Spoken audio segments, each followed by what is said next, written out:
хулгайлсан мөнгө нуух гэсэн үг. Тий, хулгайлсан мөнгө. Ер нь өнөөдрийн байдлаар офшор мөнгө байна гэж байх уу? Угаасаа байх боломжгүй байхгүй. Яагаад гэвэл ер нь бас нэг чухал одоо зүйл биш та бүхний анхаарлыг хандуулъя гэж бодож байна.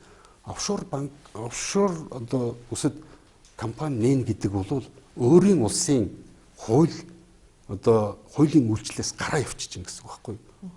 Одоо тухайн тэр арлын хуулийн этгээд болчихж гэсэн.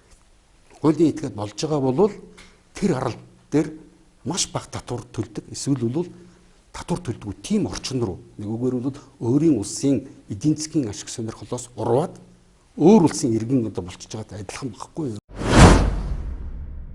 Өөрийгөө нууж болно бас. Тий, нэг хоёрдугаарт одоо маш тэрийг бол ийм бохор мөнгийг нуухын тулд тэр бохор мөнгөний эцсийн одоо эзэмшигчийг нуух бүрэн одоо энэ эрхчлөө гэж би хаалтан дотор хэлж байна. Энэ эрхчлөөг тэнд тавьж өгдөг байхгүй юу?